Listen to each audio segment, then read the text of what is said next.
Bonjour à tous et bienvenue à ce nouvel épisode de Sur la Terre des Hommes. Aujourd'hui, une collaboration spéciale avec Sébastien Lévesque du podcast Distorsion. Une collaboration que j'attendais depuis très longtemps. On a réussi à trouver un moment pour se parler. Les gars sont vraiment occupés depuis le début de l'été avec leur série télé qui est diffusée sur Moi et compagnie, avec leur podcast qui continue à prendre de l'ampleur, bien sûr. Alors aujourd'hui, nous allons discuter avec Sébastien de la révolution Internet. L'Internet qui a pris beaucoup de place dans nos vies, dans notre vie personnelle et professionnelle. Mais avant d'aller avec Sébastien, nous allons faire une courte pause et puis nous allons revenir avec l'historique de l'Internet.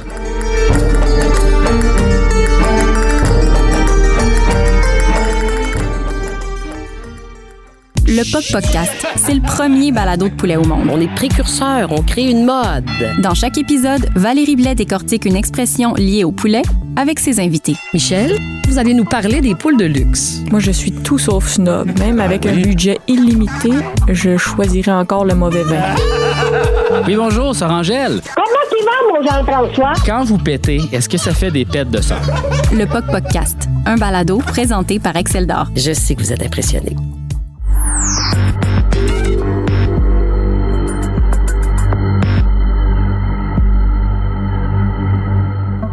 Le 7 février 1958, le ministre de la Défense Neil McElroy a signé la directive 5105.15 du ministère de la Défense.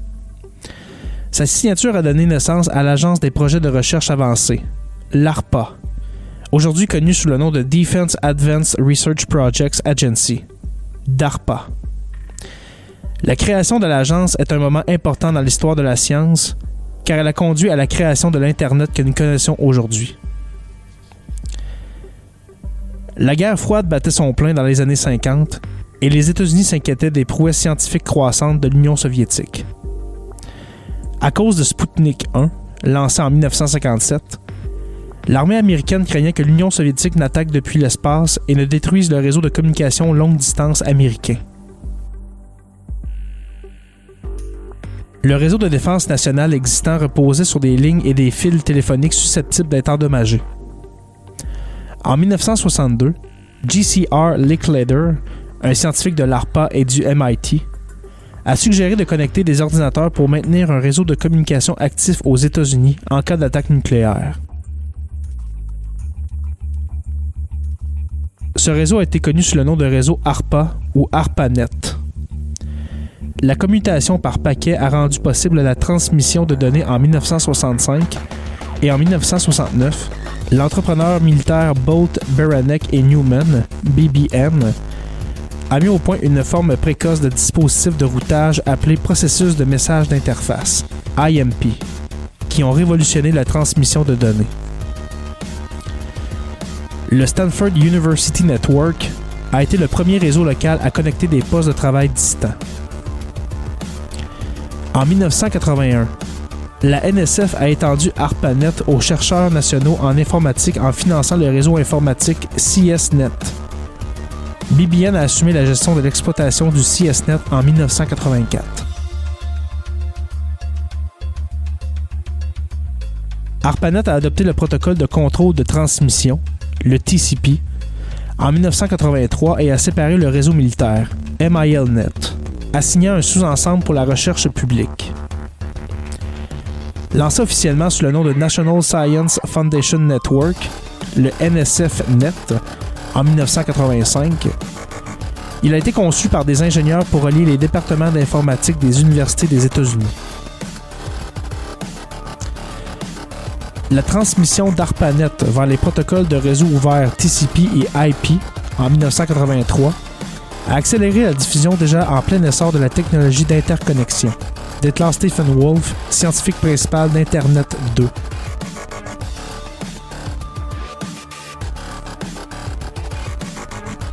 Lorsque le tout jeune NSF-Net de la NSF a adopté les mêmes protocoles, la technologie ARPANET s'est rapidement répandue non seulement dans les campus universitaires américains pour soutenir la communauté de l'enseignement supérieur, mais aussi dans les nouveaux fournisseurs de services Internet pour soutenir le commerce et l'industrie. le NSFNet est finalement devenu une ressource liée pour les 5 centres de supercalculateurs des États-Unis, reliant les chercheurs aux réseaux régionaux, puis à près de 200 réseaux subsidiaires. NSFNet a assumé le rôle d'épine dorsale d'Internet à travers les États-Unis, ARPANET ayant été progressivement abandonné en 1990. 1989 a été l'année d'un grand pas en avant dans le domaine des communications Internet. Tim Berners-Lee, de l'Organisation européenne pour la recherche nucléaire, le CERN, a créé le protocole de transfert hypertexte, le HTTP, une standardisation qui a permis à diverses plateformes informatiques d'accéder au même site Internet. Pour cette raison, Berners-Lee est largement considéré comme le père du web, le www. Le navigateur web Mosaic, créé en 1993 au National Center of Supercomputing Applications, le NCSA, de l'Université de l'Illinois Urbana-Champaign, a été un développement clé issu du NSFNet. Mosaic a été le premier à monter des images en ligne avec le texte. Il offrait beaucoup d'autres normes d'interface utilisateur graphique auxquelles nous sommes habitués aujourd'hui, comme la barre d'adresse URL du navigateur et les options de retour, avance, rechargement pour visualiser les pages web.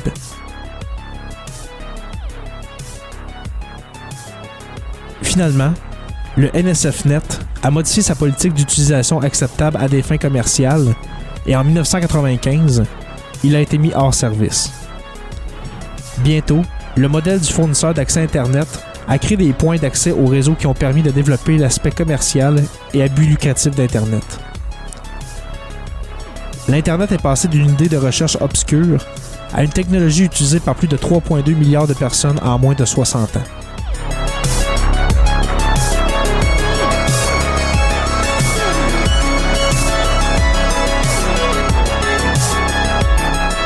Anthony Pomerleau, comment vas-tu ce soir?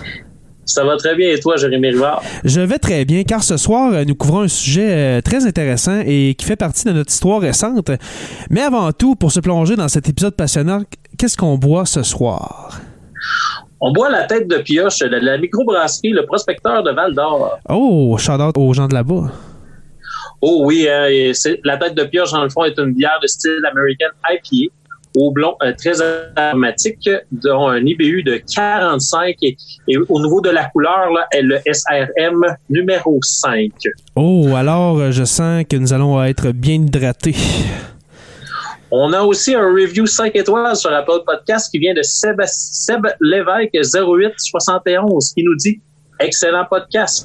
Lorsqu'un nouvel épisode de Distorsion et Sur la Terre des Hommes sort en même temps, je n'hésite même pas et je choisis Sur la Terre des Hommes.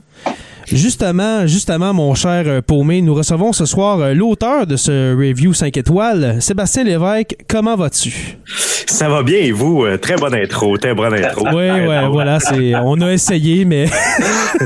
ça fait bizarre d'entendre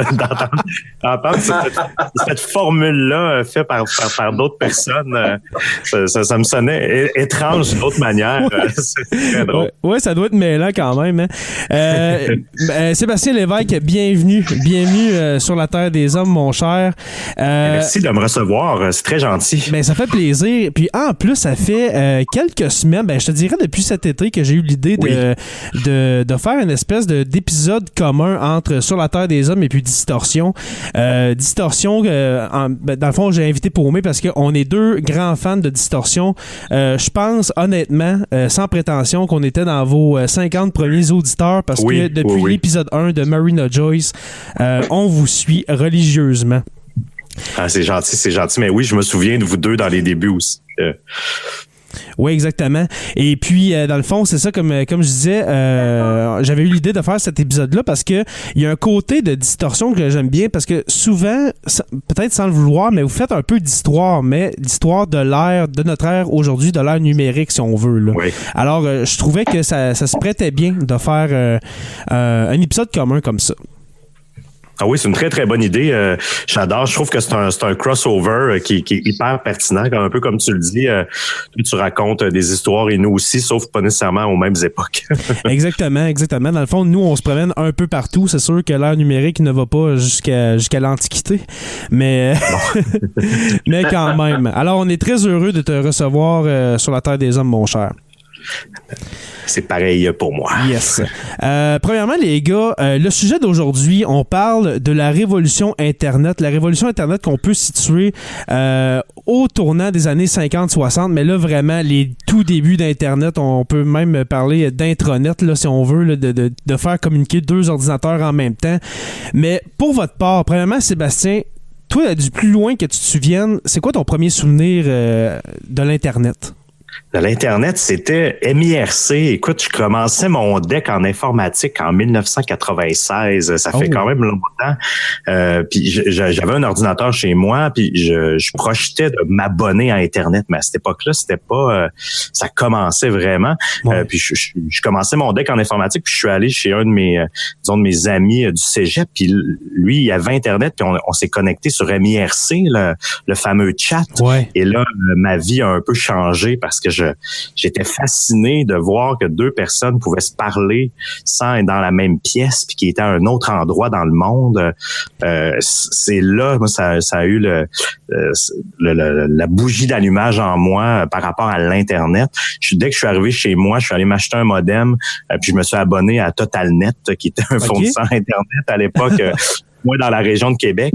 Et voilà, je me suis même pris une 2e ligne de téléphone dès quasiment une semaine après parce que je voulais pas monopoliser la ligne chez mes parents qui chialaient tout le temps parce que justement j'étais tout le temps sur la ligne. Fait que c'est un peu comme ça que ça a commencé l'Internet pour moi. Ben justement, faut rappeler que au départ l'Internet c'était sur la ligne téléphonique avec le fameux modem 56K que tout le monde se rappelle du son là, un son robotique incroyable.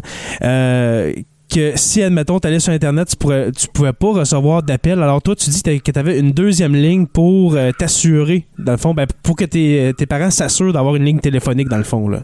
Oui, exact, comme ça. Puis TotalNet à l'époque, il calculait pas les données de chargement, puis tu pouvais payer pour être connecté le temps que tu voulais. Okay. Donc déjà à cette époque-là, ça me permettait de faire ça. Puis je suis retourné dans mes souvenirs parce que je sais pas, vous vous souvenez sûrement à l'époque, c'était compliqué de télécharger un fichier ou quoi que ce soit. Ah, c'était tellement long. On va en parler justement surtout de musique là. Mais oui, puis, c'était tellement lent. Oui, puis il y a eu GetRight. Je sais pas si vous vous souvenez de l'application qui pouvait GetRight, en fait, ça permettait de résumer de continuer ton téléchargement quand il était interrompu. Parce que par défaut, les navigateurs, il y avait pas cette fonction-là. Et donc, c'était très, très pratique pour downloader des MP3, entre autres. Même si ça prenait 2 jours, au moins, pendant les 2 jours de connexion, le fichier, il s'accumulait jusqu'à être complété. Puis je suis allé revoir tantôt. Il existe encore, GetRight. Ah ouais? Oui, il y a même une version iPhone. Puis maintenant, il supporte les torrents, mais il me semble qu'aujourd'hui, c'est un peu moins utile parce que généralement, je sais pas, ça va tellement vite. C'est rare qu'on a besoin de résumer un téléchargement de fichiers. Tellement, parce que maintenant, ça prend quoi? 10 secondes de télécharger une chanson. Et pour ceux qui ont 18 ans et moins, qui écoutent Sur la Terre des Hommes, oui, comme Sébastien a dit, ça nous arrivait d'attendre une nuit au complet pour avoir une toune de Metallica qui durait 6 minutes.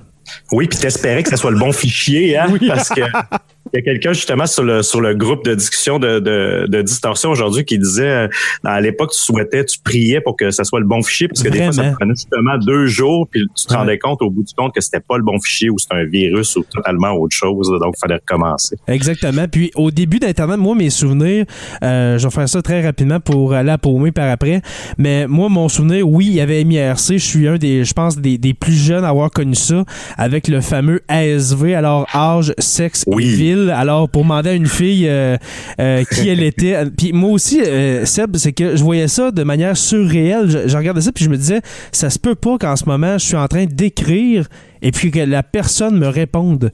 C'est vraiment surréel comme moment, là. Et puis, le souvenir que je me rappelle le plus, c'est bien, justement, comme tu le dis, c'est avec la musique, avec les applications. J'ai commencé avec Napster et puis par après avec Kazaa. Alors, ceux qui connaissent Kazaa, ce nid à virus incroyable. Je pense on a scrappé 2 ordinateurs chez mes parents, moi et ma soeur, à downloader avec Kazaa à cause que, justement, les antivirus n'étaient pas très puissants. Alors, je pense ici à l'antivirus de John McAfee pour faire un lien avec un épisode de Distorsion. Et puis, toi, mon cher Paumé, ton premier souvenir d'Internet? Ben, un de mes premiers souvenirs, je dirais, c'est d'avoir payé un de mes chums pour qu'il me grave un CD de 12 tunes de musique punk rock de l'époque. Pour vrai, ça a commencé là un peu pas longtemps. Après ça, j'ai eu le premier ordinateur à la maison et puis Internet est venu avec. J'avais trouvé le moyen d'enlever le son là, comme l'espèce de son robotique qu'on entend tu peux l'enlever, dans les paramètres du modem. Là, donc, parce que j'avais pas le droit d'y aller après telle heure le soir avec mes parents. Ouais. Et j'avais réussi quand même. Donc, ma mère, des fois, elle pouvait vérifier ensuite se rendre compte en regardant, voir si la lumière rouge sur le téléphone était allumée. Non, mais moi aussi, je suis à l'époque beaucoup énormément immersé. J'ai downloadé aussi de la musique, un peu comme vous sur Napster, Kazaa, mais je dirais, j'étais un fan de musique beaucoup, fait que j'ai downloadé plus des discographies, puis c'est sur MRC que je l'ai trouvé plus. Oui, MRC était un nid à musique, là, le Get MP3. Moi, j'en ai ramassé énormément sur MRC. Là, c'était l'époque même pré-Napster. Il y avait, ou même à l'époque, là, c'était directement sur les sites web. Hein, il y avait pas de. C'est vrai, oui. Oui. C'était les gens hébergeaient ça sur leur serveur. Il y avait pas de surveillance. C'était pas vraiment connu. Donc, il y en a toujours. J'ai fait des recherches sur Google il y a peut-être 1 an ou 2 ans pour un top 5 dans ma podcast en lien avec MRC. Et puis, j'avais redownloadé MRC puis j'avais été downloader un fichier sur un channel IRC là, de l'époque. Et puis, qui est pas de l'époque, là, mais qui était encore actif. Et puis, tu sais, j'avais plusieurs chats en même temps. J'avais ICQ avec le fameux Beau. Oui, ben oui. Oui, tout à fait. Tu sais, le MSN qui est arrivé plus tard, mais mettons, je me rappelle aussi d'avoir demandé des tunes sur Audio Galaxy. Oh oui, Ben oui, c'est vrai. Ah mon Dieu, j'avais complètement oublié l'existence de ça. Il y avait full de musique électronique là-dessus. J'adorais ça pour ça. Il y avait vraiment beaucoup de stock, il y avait beaucoup de shows, exemple, tu sais, c'était avant YouTube, là, il y avait beaucoup de performances live que quelqu'un avait enregistré avec, je sais pas quel dispositif, puis tu peux trouver, exemple, moi, j'étais fan pas mal de New Metal, puis tu sais, exemple, les Korn, même Rage Against the Machine et compagnie, puis je trouvais des versions live à Los Angeles. Est-ce que c'était vraiment... C'était intéressant quand avec l'Internet, là, on parle au tournant des années 2000, là, il y avait déjà du stock en fou. Vraiment. En fou, ça a vraiment explosé. Et puis, je me rappelle que c'était l'abondance, c'était juste la patience d'attendre que ta tourne à download ou que ton Ah non, c'était vraiment long. C'était vraiment long, sérieusement. Et puis, quand le câble... Ouais, oui. et puis quand le câble est arrivé, ben là, c'était la magie de pouvoir downloader pas une, mais bien 5 ou 6 tunes en même temps. Et puis pour vous, les gars, on va commencer par Seb. C'est quand pour toi que l'utilisation d'Internet a pris une plus grande place dans ta vie? Là, on parle pas juste de chatter sur MIRC ou bien sur MSN, Messenger par après, ou même ICQ, mais quand est-ce que ça a pris une place dans ta vie? Tu as dit justement que tu as étudié en informatique. Alors, je pense que c'est à partir de là ou... Oui, ben c'est ça. On dirait que dans le fond, moi, l'Internet a pris beaucoup de place dans ma vie dès qu'il est entré dans ma vie. Parce que moi, j'étudiais en informatique, puis tous mes amis du cégep, ben, c'était des étudiants en informatique. On avait tous des courriels, on était tous sur MIRC. On aimait pirater des logiciels ou plutôt s'échanger des logiciels piratés juste pour le plaisir de le faire. Donc, puis toutes mes communications, on dirait que ça a commencé déjà à passer par là. Même mon dating à l'époque sur MIRC. Mais c'est sûr que c'était pas comme aujourd'hui. Là, il y avait pas de réseaux sociaux. Les courriels, j'utilisais mon courriel de TotalNet ou j'avais un courriel de Caramel. Là, mais tu sais, sinon, c'est une autre époque quand même. Oui, je me rappelle. c'était quelque chose, mais je pense que ça a quand même commencé à ce moment-là de toujours prendre la place. Puis les médias ont quand même fait le saut rapidement. Là, en 96, 97, il y avait déjà des médias sur le web. Donc, c'était quand même très prenant pour moi dans ma vie, en fait. Mais aujourd'hui, c'est autre chose, là, dans le sens que c'est encore plus omniprésent. Ben, aujourd'hui, c'est que l'Internet est dans tout. Là. Quand on pense que, justement, la télé est rendue davantage quasiment sur Internet, les téléphones intelligents, je racontais ça à un de mes élèves cette semaine, puis je leur disais, v'là 15 ans, là, quand je finissais le secondaire, jamais j'aurais cru qu'un jour, il y aurait un téléphone où est-ce qu'on serait tout le temps les yeux rivés là-dessus. Justement, tu sais, le titre de l'épisode, c'est « La révolution Internet », ben c'est un peu ça. Et puis, c'est pas mal au tournant, moi, je pense, année 2000-2005, là, où est-ce que là, ça a vraiment donné un gros boom, l'Internet, et puis ça n'a jamais arrêté par après.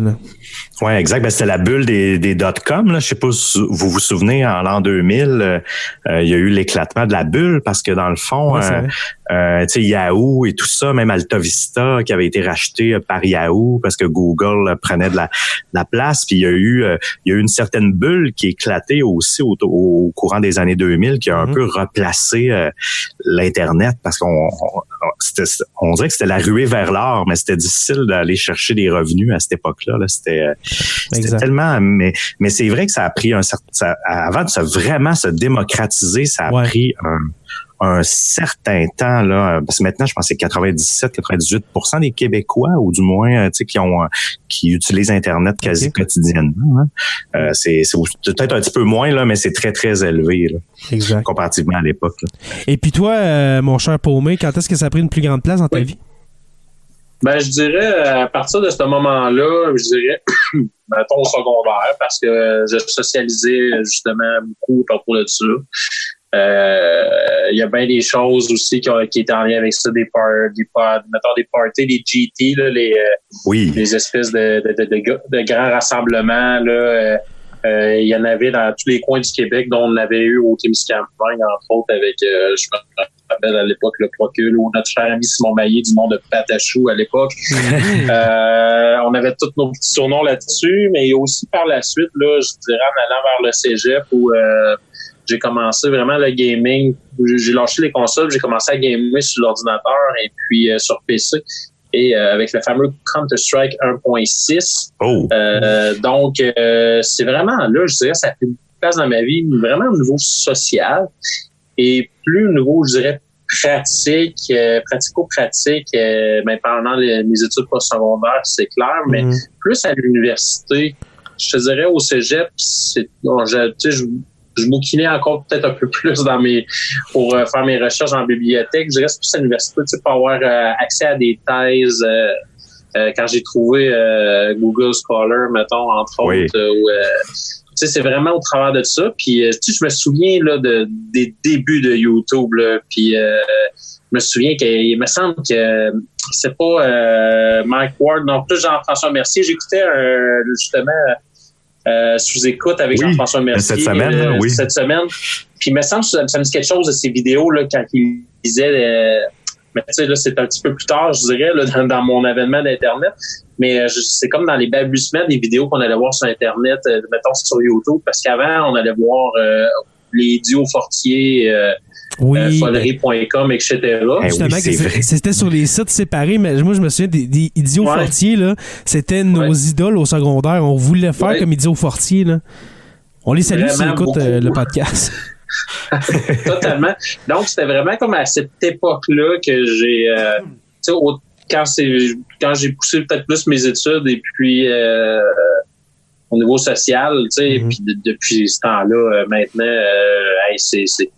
c'est des ligues de hockey simulées sur WebSim. WebSim. Je vais écouter énormément de contenu sur YouTube. Je vais écouter, il y a quand même diverses choses qui sont ouvertes des fois en permanence, soit des nouvelles du sport ou de nouvelles peut-être plus, je dirais que régionales ou des nouvelles de tous les jours qu'on pourrait dire, pour être un peu aux aguets de ce qui se passe dans le monde. Puis, tu sais, c'est vraiment comme la proximité. Je vais écouter une chanson à cette heure, mais j'en télécharge de moins en moins dans mon téléphone. J'utilise Apple Music. Il y a différentes choses qui fait que j'utilise encore plus Internet, mais j'ai encore moins besoin de matériel. Je sais pas si vous voyez ce que je veux en venir. Oui. À l'époque, mon disque dur, je me rappelle pas comment il y avait, là, mais c'est en mode 10, là, je suis sûr. Fait que, c'est à cette heure, ben, c'est 100 Tera, tu sais, on est ailleurs totalement. Exact. Puis ça s'est quand même fait assez rapidement, où on trouve que nous, la vie va vite, là, je sais pas, entre les deux. Mais c'est incroyable, là, comment, à partir de, je dirais, 2005-2006, ça a explosé, là. Ben, je pense à partir qu'on puisse avoir des téléphones intelligents dans les poches, là, la société a carrément pris une autre direction, je pourrais dire. Exactement. Au niveau de l'Internet. Oui, ça l'a tout changé avec le. Puis juste un petit peu avant les téléphones intelligents, il y a quand même Facebook qui est arrivé. Là, oui. Puis il y avait MySpace. Là, faut pas oublier MySpace qui a quand même tracé la voie d'une certaine manière aux réseaux sociaux, mais c'est d'une certaine manière, j'ai l'impression que Facebook a eu son rôle dans la démocratisation d'Internet pour une plus vieille génération qui sentait peut-être une pression d'être sur le web ou d'être sur les réseaux sociaux. Je sais pas si je mélange parce qu'au fil du temps, il y a eu le web avant Facebook. Là, il y a eu une époque pré-Facebook quand même. Là. Mais non, c'est ça. Mais je suis d'accord, Seb, pour dire que Facebook, ça a été le point culminant de l'Internet, mettons, de l'Internet domestique, si on veut. Là. Oui. Exactement. Et puis, tantôt, Seb, on disait que tu travailles dans l'informatique. Votre podcast Distorsion parle d'histoires étranges de l'ère numérique. Toi, personnellement, est-ce que tu vivrais sans l'Internet? Hey, c'est une bonne question. Je me pose souvent cette question-là parce que je suis tellement entouré de ça. Ça fait tellement partie de ma vie. Mon calendrier, mon horaire, ma to-do list, le GPS, tout le divertissement. Là, il y a pas longtemps, j'ai eu une panne d'électricité pendant une demi-journée. Puis je trouvais ça long, là. Oui, justement. Je suis passé au bout de toutes mes batteries. Émile, il m'écrit, il dit tu trouves pas ça trop rough? Je dis ben là, j'approche la fin de la batterie de mon iPad, là. Mon téléphone est mort, puis là j'ai plus de jus là du tout, là. Donc l'internet. Mais tu sais, je veux dire, s'il y avait pas d'internet, on vivrait puis on s'adapterait, là. Mais c'est sûr, il y aurait une adaptation, mais on finirait d'imaginer. Oui, mais d'imaginer, parce que tu sais, le monde a vécu des millions d'années avant nous sans ça, mais vivre actuellement sans ça, ça serait bizarre. J'aurais l'impression que je serais totalement désorganisé sans tous ces outils-là que je trouve qui améliorent, même si ça crée une dépendance, je trouve qu'ils améliorent d'une certaine manière notre quotidien. Là. C'est un peu une extension de nos cerveaux, je trouve. Je parle un peu de nos téléphones, là, mais indirectement, qui sont connectés à Internet, je trouve que ça amène c'est ça, d'être un petit peu plus efficace, mais d'un autre côté, je trouve que ça crée il y a tellement de contenu, il y a tellement, tu sais, je sais pas si vous souffrez de ça, là, le FOMO, le fear of missing out, là, tu sais, de la peur de perdre quelque chose ou ça crée ce sentiment-là, on dirait l'Internet, là, plus qu'avant, étant donné l'abondance de contenu, puis on peut plus tout écouter. Là. Mais côté communication, c'est vraiment incroyable l'Internet parce que justement, ce qu'on fait ce soir, on pourrait pas le faire si on n'avait pas Internet. Ce serait impossible de se parler. Tu sais, on est à 3 endroits différents, puis en simultané, on se parle. J'en parlais justement dans un épisode avec Claude Lafleur, puis ça a des bons côtés Internet, ça a des mauvais côtés. Qu'on parle de l'apparition de la cyber-intimidation, qu'on parle des fraudes, hein, on a juste à penser cet été avec Desjardins. C'est une faute que c'est avec Internet que ça s'est propagé. C'est pas un CD qui était qui a été gravé puis on envoyait ça par la poste. Là. C'est vraiment avec Internet. Alors, ça a vraiment ses bons côtés et puis ses mauvais côtés, là, si on veut. Et puis, toi, mon cher Paumé, est-ce que tu vivrais sans l'Internet? Je trouverais ça quand même vraiment difficile parce que c'est vraiment toute la facilité d'avoir accès à une tonne d'informations et puis autant de contenu visuel, auditif, de lecture que même d'achat. Oui, oui. On est vraiment rendu là. Les transferts bancaires, on l'a pas dit, mais les transferts bancaires, là, c'est vrai. C'est fou. Qui aujourd'hui, tu sais, qui a pas 65 ans et plus, là, va encore mettre à jour son livret, là? Ben même il y en a pas, là. Mais même maintenant, depuis quelques temps, il y a les dépôts de chèques mobiles. Parce que, tu sais, moi, j'ai ma compagnie, fait que j'avais pas le choix à l'époque. Tu sais, il y avait pas de temps de transfert bancaire d'aller déposer les chèques de mes clients. Mais maintenant, sauf pour aller retirer de l'argent de temps en temps, parce qu'on a encore parfois besoin de liquide. J'ai même plus besoin d'aller au guichet. Je dépose tout avec mon téléphone, même les chèques. Tu sais, moi, je trouve que ça a été une mini-révolution du monde bancaire d'une certaine manière. Je trouve de pouvoir déposer des chèques avec ton téléphone en le prenant en photo. Là, puis il n'y a pas d'erreur. En tout cas, moi, à date, j'ai jamais eu d'erreur. Bref. Ben, tu sais, moi, je me souviens d'une fraude bancaire que j'ai été victime, ça fait, je dirais, peut-être 5-6 ans. Et puis, au moment où je m'en suis rendu compte en allant sur mon accéder, eh bien, la caisse m'appelait 5 minutes plus tard pour dire « Monsieur Rivard, oui, on a vu qu'il y a une fraude dans votre compte. » Puis là, je leur dis « Oui, j'allais justement vous appeler pour ça. » Puis ils m'ont dit « Occupez-vous-en pas, c'est réglé. » C'est comme OK. C'est tellement rapide. T'sais. Oui, ça arrive, mais les institutions ont quand même des organes en place pour corriger le tir. Là. Oui, ils ont des mécanismes. Là.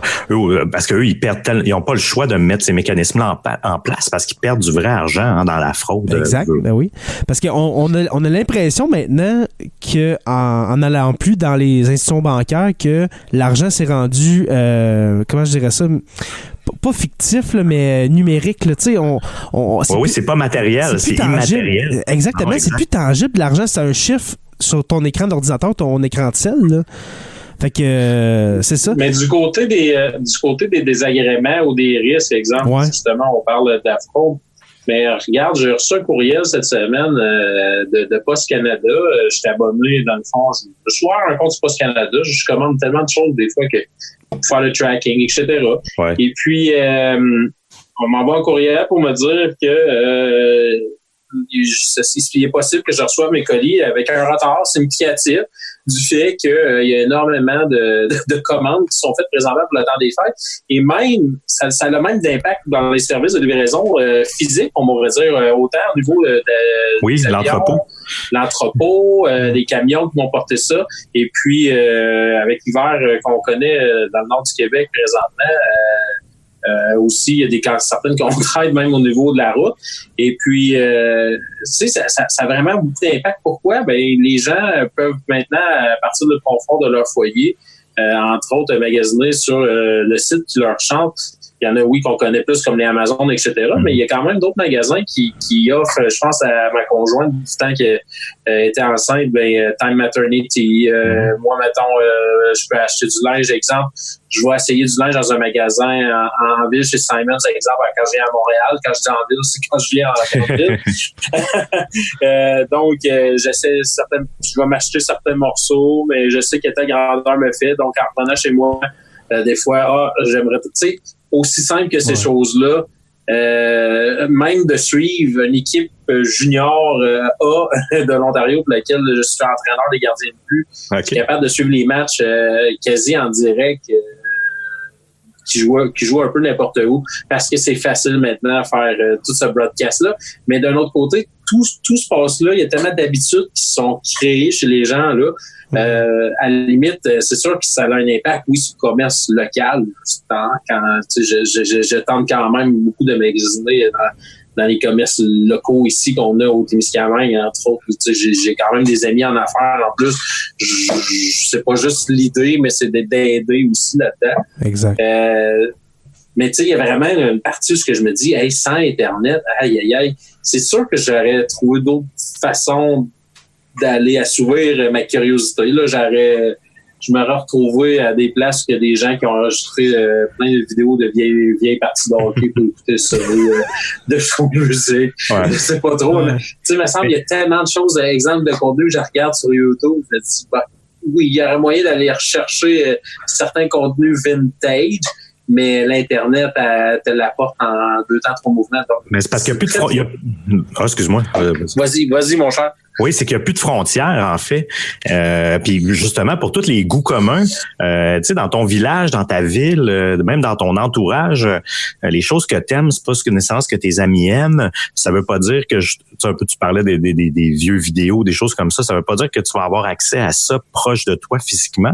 Avec l'Internet, même si c'est un Ukrainien qui a eu cette vidéo-là, puis il le met sur YouTube, ben ça te donne l'accès. Tu sais, ça, moi, je trouve que ça unifie le monde, puis ça enlève les barrières physiques du contenu, mais même du peuple et de la société d'une certaine manière. Tu sais, je sais pas, je trouve qu'on peut tellement communiquer de, tu sais, on communiquait pas comme ça avant, c'est impossible. Juste les réseaux sociaux, je trouve que ça nous permet d'être à jour. Justement. Nos familles, nos amis, sans qu'on ait à faire des suivis, parce qu'on s'entend, là, on peut pas maintenir des relations profondes avec tout le monde. Là, il y a juste 24 heures dans une journée. Puis on dirait que les réseaux sociaux, je trouve que comme Facebook, ça empêche la question quoi de neuf qui est vide. Parce que tu le sais. Ouais.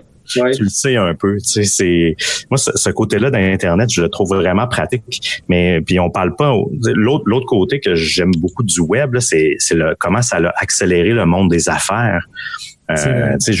Justement, l'économie, la mondialisation s'est accélérée avec l'Internet.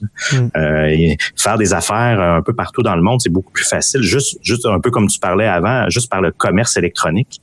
Là, c'est sûr que je parle pas d'encourager nécessairement le monde local, mais même à ça, il y a plein de monde au Québec qui vendent des choses partout dans le monde aussi. Là, donc, ça l'a ouvert. C'est vrai. Ça l'a ouvert aussi, cette portion-là. Là, on doit avoir des tonnes d'artistes sur Etsy, sur eBay, sur Amazon aussi. Il y a plein de monde qui vendent leurs produits, là, qui se disent qui prennent les choses en main. Tous les outils sont là pour le faire, donc pourquoi pas. Justement, puis j'étais en train de penser pendant que vous parliez, le côté personnel avec Internet, est-ce que vous pensez qu'on est en train de perdre l'intimité? Et puis là, je suis conscient que on choisit de mettre de se mettre à nu, si on veut, avec Internet, soit avec Facebook pour dire nos pensées textuellement, Instagram côté photo, et puis je sais pas moi, Snapchat vidéo, admettons. Avec ces trois choses-là, là, on dirait que l'intimité est disparue, là. Puis en même temps, comme j'ai dit, on choisit ça. Vous, qu'est-ce que vous en pensez de ça? Oui, t'as raison, l'intimité. C'est drôle, hein, parce que quand Facebook est arrivé, c'était la première fois qu'on utilisait nos vrais noms, hein, sur Internet. Parce qu'avant, on utilisait tout le temps des nicknames, hein, des pseudonymes. Ouais, des pseudos, tu sais. Nos vrais noms, c'était même pas jamais on utilisait nos vrais noms sur Internet. Et Facebook disait, c'est la fin de l'anonymat sur le web. Puis au début, on riait un peu de ça, je me souviens, mais crème, il a eu raison, parce que d'une certaine manière, c'est pas juste Facebook, là, on peut rajouter Google et tout ça là-dedans, mais c'est certain que si on choisit de rien mettre sur les réseaux sociaux, on reste plus discret, mais ça va au-delà des publications qu'on fait sur le web, hein, des traces numériques. On en laisse un peu partout, juste avec nos téléphones, la géolocalisation, Google Maps, Waze, notre historique de recherche sur Google. Oui, je sais qu'il existe plein d'alternatives pour pas être tracké, ou du moins le moins possible, mais la plupart des gens dans leur quotidien aiment utiliser ces outils-là, et en échange, ils vendent un peu de leur âme, ou du moins de leur anonymat, mais je trouve que c'est un anonymat numérique, tu sais, si tu gères ce que tu mets en ligne, je trouve que tu peux conserver quand même un certain anonymat. Mais c'est certain qu'il y a quelque chose qui est différent, qui a un accès qui est différent à ça. Mais on se met tous un peu en scène aussi. On dirait que le 15 minutes de gloire, on peut tous l'avoir sur les plateformes. Les plateformes ont donné des médias aux gens, dans le fond. Et puis, à une certaine époque, si tu me permets, Jérémy, à une certaine époque, pour s'assurer de notre vie privée, on pouvait quand même contrôler différentes options du fait que on fait attention à qui on parle et de quoi on parle. Oui. Et puis, la protection de base, là, un peu de méfiance envers peut-être ce qui nous est inconnu. Maintenant, pour pouvoir se permettre d'être un esprit tranquille, ça prend des connaissances. parce que tout le monde se garochait, entre guillemets, sur les multiples réseaux sociaux sans se poser la moindre question, sans lire la moindre entente. Par exemple, au secondaire, avec des intervenants, il m'est arrivé de faire des animations, un peu de prévention. Et puis, on expliquait, entre autres, que lorsque tu t'inscris à Snapchat, l'entente stipule, si je me trompe pas, que si jamais il y a un litige en lien entre vous et Snapchat, vous devez vous engager à les poursuivre dans l'État de la Californie. OK, ben oui. C'est du fait que faut que tu te déplaces là-bas. Exact. Après ça, il y a juste à cet endroit-là qu'on peut... Là, c'est peut-être pas l'information exacte, mais il me semble que c'était Snapchat. Oui, c'est vraiment ça, c'est Snapchat. Oui, je me souviens de ça, oui. Mais je pense qu'ils l'ont tous un peu fait. Ça prend des connaissances pour s'assurer et dormir sur nos deux oreilles lorsque on utilise quand même Internet de façon, je dirais, régulière. Et je parle pas nécessairement de quelqu'un qui y travaille. Je parle de monsieur, madame, tout le monde. Combien de gens se sont fait usurper soit leur identité, ben c'est justement on entend dans des histoires, dans Distorsion, les catfish, etc. Mais c'est tellement rendu un peu un nid des fois sur différents sites qu'on peut retrouver un peu un nid aux personnes très, très, très vulnérables, et puis ils peuvent lire une annonce. Je me rappelle encore aussi l'épisode sur les annonces classées. Sur Craigslist, oui. Entre autres. Donc, on se dit, aïe, ça prend un minimum de connaissances, s'il vous plaît. On dissémine l'information à tout le monde. C'est important d'apprendre à utiliser Internet. J'ai des tantes, moi, qui voulaient se connecter sur Facebook, ils ont dit, ils donnent des cours à la polyvalente à côté de chez nous. J'ai dit, hey, ma tante, vas-y, va prendre les cours. Ben justement, ça prend de l'éducation. Ils vont t'expliquer la base. Ça prend de l'éducation parce que justement, je ne sais pas si vous êtes d'accord avec moi, mais les histoires de catfish, oui, il peut y avoir des plus jeunes qui sont à voir, mais il me semble que les histoires qu'on entend, c'est pas mal dans la génération, tu sais, mettons, en haut de 50, 60 ans, là, tu sais, dans cette zone-là, où est-ce qu'ils sont pas vraiment au courant des dangers d'Internet. Est-ce que vous êtes d'accord ou...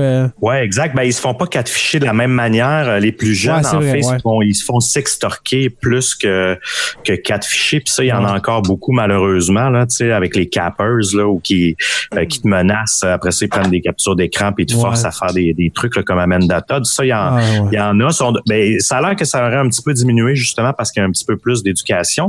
Parce qu'à l'époque, les jeunes ne le savaient pas. Puis les parents le savaient encore moins, là, comment gérer ça, comment éduquer les enfants. Les plus vieux, ben c'est ça, tu sais, oui, t'as raison quand tu dis que c'est une tranche d'âge un peu plus vieille, parce que même si tout le monde peut être vulnérable, c'est les codes du web. Ils connaissent pas les codes du web, puis c'est plus facile à manipuler, on dirait, ces gens-là. Exact. On dirait que derrière l'écran... Ils sont pas nés avec ça dans les mains.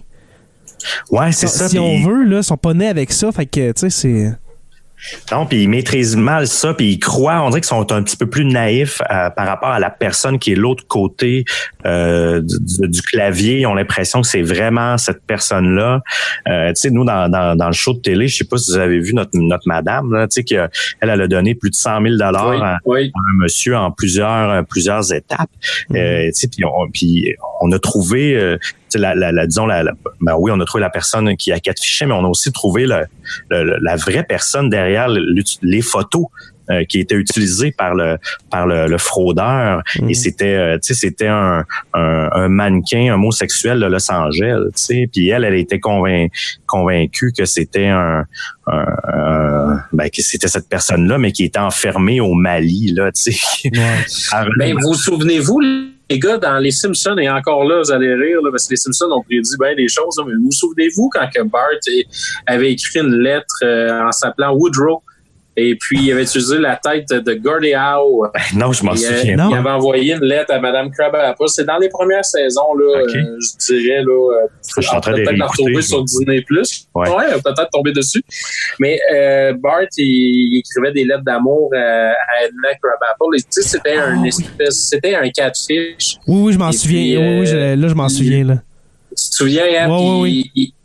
Il avait ouvert un livre la Ligue nationale. Puis il avait donné rendez-vous à Mme Krabappel dans un restaurant. Puis finalement, il s'est rendu compte comment il avait fait de la peine. Il s'est senti mal. Oui, je m'en souviens. Puis ils ont tellement été habiles, ils nous ont fait sentir l'empathie avant même que Bart la ressente. Exactement, c'était le catfish avant le temps. C'est vrai, t'as raison. Encore là, moi, il y a plein de choses. J'ai écouté beaucoup de Simpsons. Il y a tellement de choses qui arrivent aujourd'hui puis que je me dis, il me semble que j'avais vu ça, soit à South Park, les Simpsons, sans dire que c'était facilement prévisible, mais des fois, c'est des événements plutôt banals qu'on se dit, il me semble qu'il y avait une histoire qui... Puis là, justement, pendant que Sébastien parlait, ça me fait penser à cet événement-là. Mais ça arrive, hein? Il y a des auteurs, des vieux auteurs qui ont quasiment prédit l'Internet et les communications et le monde dans lequel on vit, puis ils vivaient 100 ans avant. Là. Donc qu'on pense à 1984, entre autres. Moi, c'est le livre, c'est ma Bible. C'est le livre que j'ai dans ma table de chevet. C'était peurant. Mais je vais vous demander, les gars, justement, on fait le lien avec les personnes, plus âgés avec leur relation avec Internet. Moi, je trouve qu'il y a un lien à faire avec les technologies qui sont venues avant. Par exemple, si je prends la télévision, mettez quelqu'un de 80 ans en 1950 devant une télé, il va penser que c'est des petits bonhommes qui sont dans une boîte de bois. Là. Ouais. Non, mais tu sais, qu'on pense à la radio, par exemple, le téléphone, mettons qu'on amène le téléphone à la fin des années 1800, quelqu'un de 80 ans en 1885, mettons, là, comment vous pensez qu'il voyait le téléphone? C'était de la magie pour lui, là, c'était de la magie noire. Là. Il y en a qui disaient que c'était le diable. Hein? Justement, l'incompréhension face à un phénomène nouveau, à une invention nouvelle, c'est ça que ça amène. Là. Ah oui, donc ça c'est clair.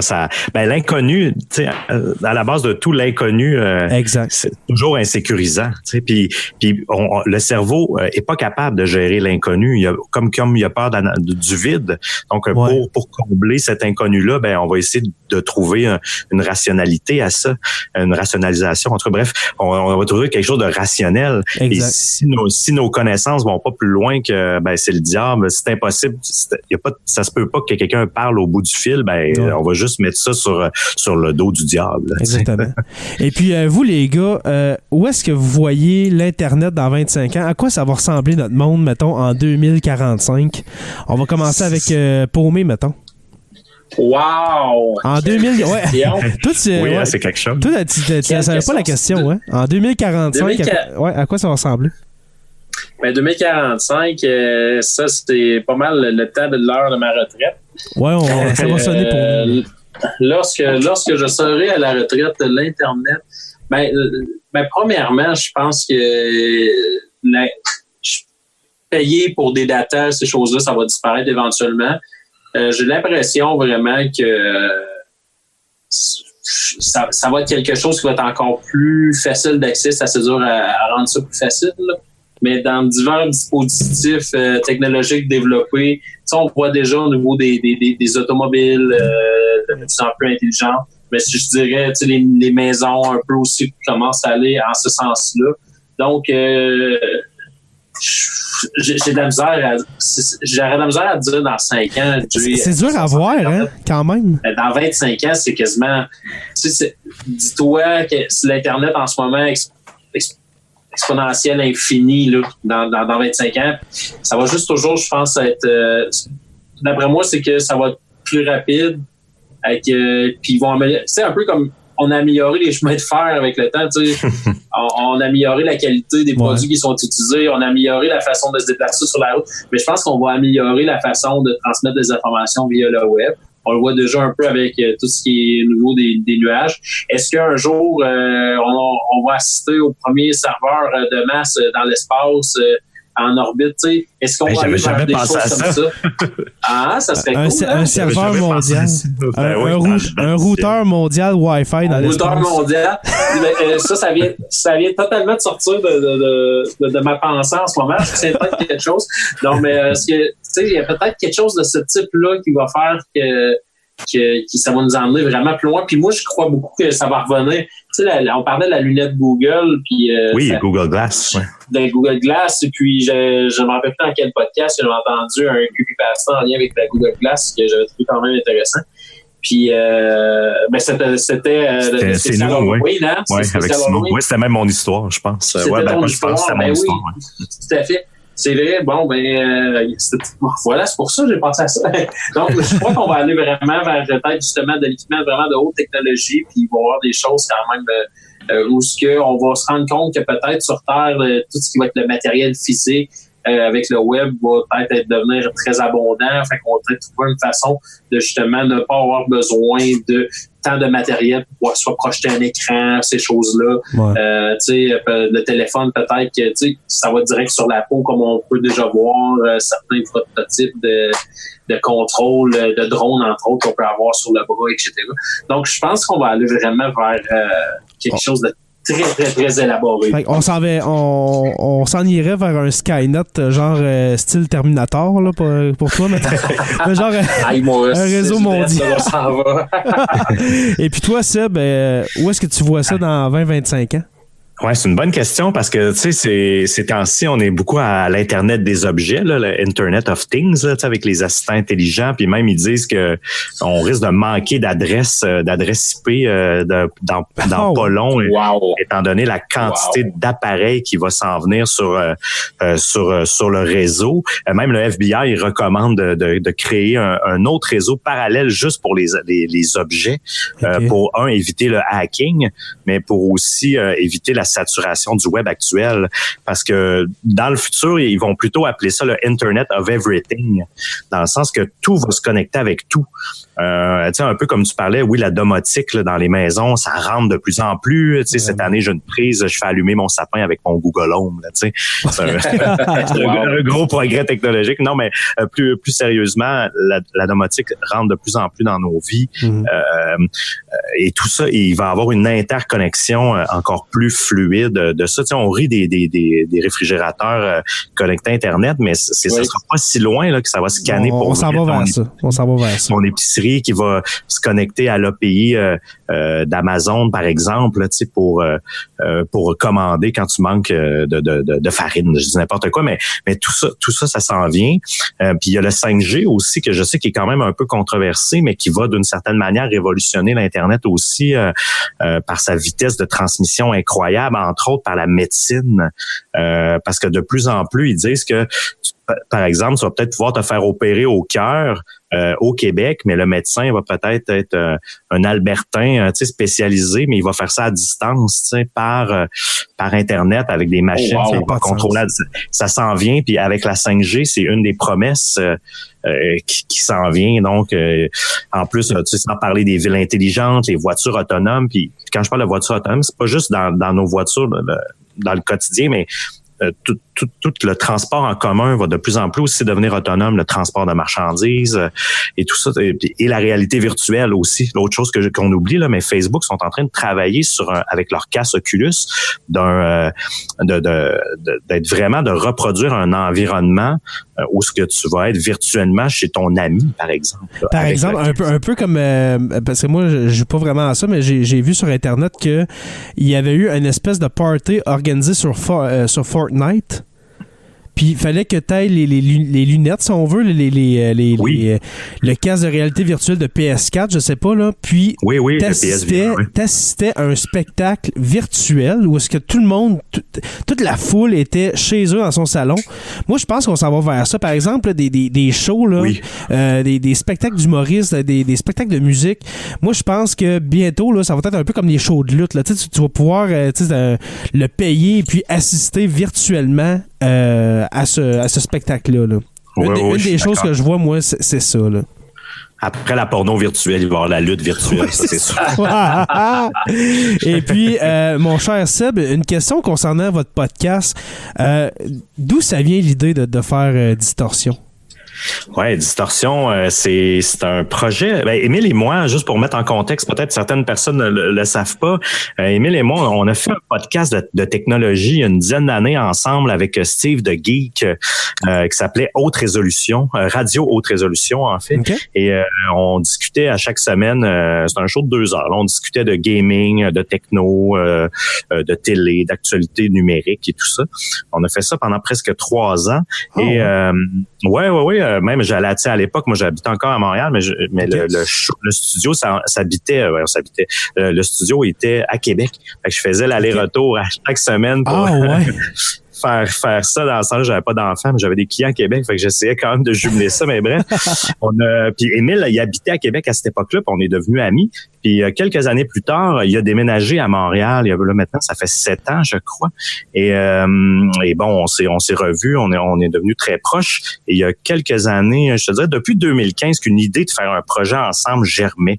Mais on savait pas trop quoi, tu sais, on fait-tu du marketing numérique, on voulait faire un podcast sur le marketing numérique, mais on dirait que ça nous emmerdait un peu de faire de l'actualité, on dirait, un podcast, parce qu'il y en a beaucoup déjà, puis on voulait quelque chose d'intemporel, puis en même temps, ben là, les discussions continuaient, puis on savait pas trop, puis on s'est mis à triper, on aimait déjà les documentaires, mais il y a quelques années, il y a eu vraiment une grosse période. C'est là que ça a commencé d'avoir des documentaires de qualité.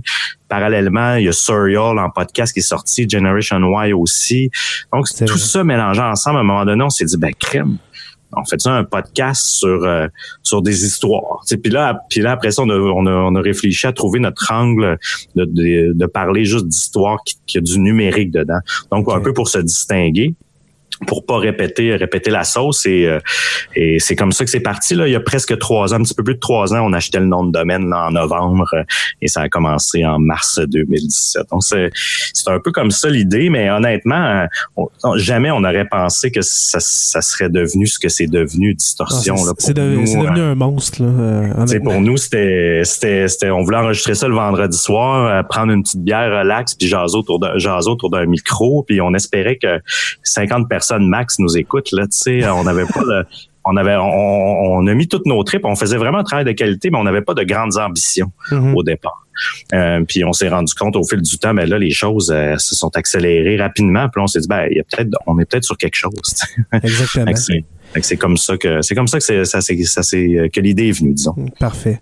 Justement, moi en mon nom personnel, j'aimerais vous dire félicitations pour le beau succès de Distorsion. Vous faites rayonner le podcast au Québec. Merci. C'est grâce à un Distorsion justement que on peut espérer les autres petits podcasts à espérer justement avoir un succès dans nos branches respectives, mettons là.